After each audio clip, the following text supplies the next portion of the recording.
English 121 blogging session. Writing in open forms. From the Allen and Bacon Guide, pages 5 to 11 and 495 to 512. Different types of writing have different criteria for effectiveness, leaving the writer with rhetorical choices rather than an unyielding set of rules for every situation. Your book talks about the difference between closed form and open form writing.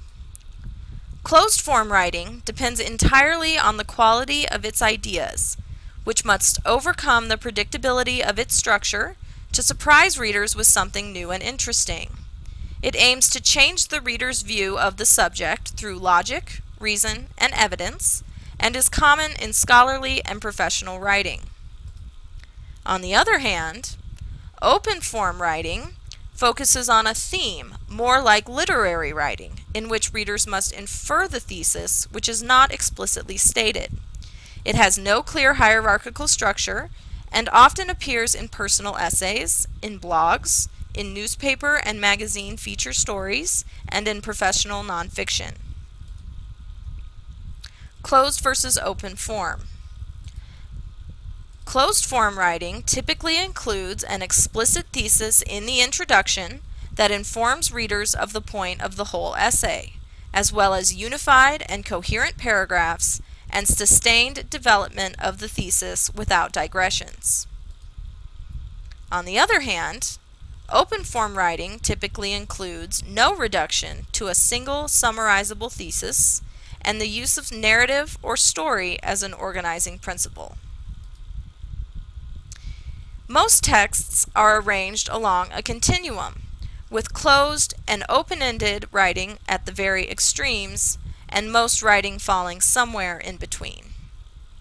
On the closed end, we have strictly top-down thesis-based prose, and from there we move on to merely delayed thesis prose, where the thesis is stated, but maybe not at the beginning, maybe somewhere toward the end.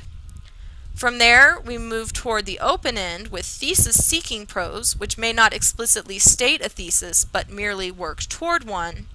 And finally, theme-based prose, in which theses are not used as an organizing principle whatsoever, at the extreme open end.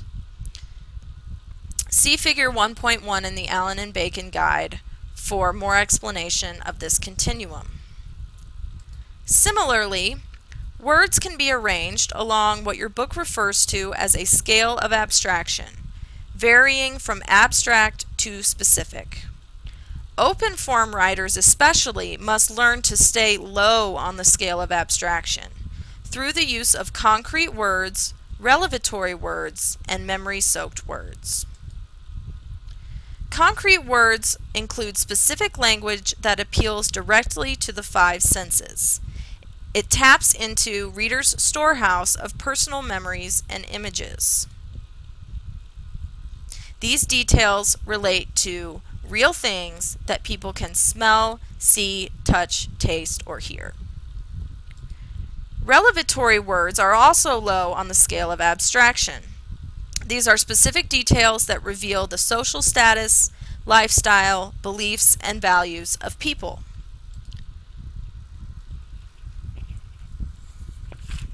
Memory-soaked details trigger complex ideas, emotions, and sensations in readers who share memories from a particular era, from the 1950s, for example. And writer Thomas Wolfe states that status life is the entire pattern of behavior and possessions through which people express their position in the world, or what they think it is or hope it to be. Abstract words, on the other hand, include vague language that does not relate to things that are tangible or sensory. These are merely ideas or concepts rather than real things. Another good strategy, especially when writing in open forms, is to disrupt the reader's expectations for direction and clarity. In open form writing, writers offer fewer overviews and clues as to where they're headed. Rather than establish the direction or point of view of their prose, writers suspend that direction, waiting until later to show how the ideas are meaningfully related. This allows writers to overlay several ideas at once, moving associatively from one to the next, weaving a complex pattern of meaning in which the complete picture emerges later. Now I are confused. There are several ways you can achieve this. Suspending your direction and waiting until later to show how things are meaningfully related is just the first step. You can also convey your topic or your subject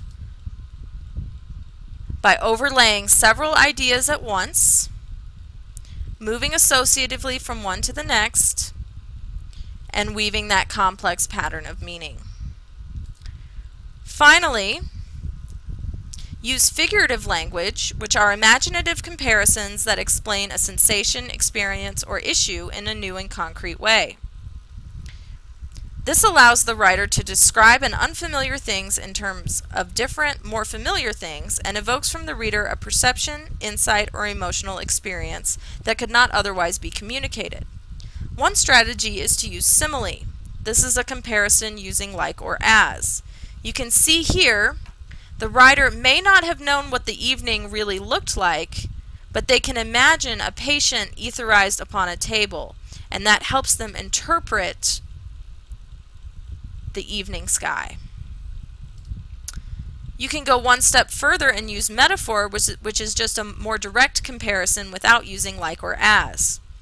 Here, the war is being compared to a red animal, the blood-swollen god. Also try personification, which is taking something not human and putting it in human terms. Here, the moon gazed as if a human would gaze with their eyes. Here, the nature is referred to as a human female. These types of figurative language will help your reader access the text more directly. Also experiment with different writing styles. Style is a combination of sentence structure, word choice, and rhythm that allows writers to vary their emphasis and tone in purposeful ways. Vary your voice and try introducing some humor for an element of surprise. Stephen Colbert has a very distinct, ironic style in his show The Colbert Report. Keep these strategies in mind depending on the situation in which you're writing, if it's open form or closed form.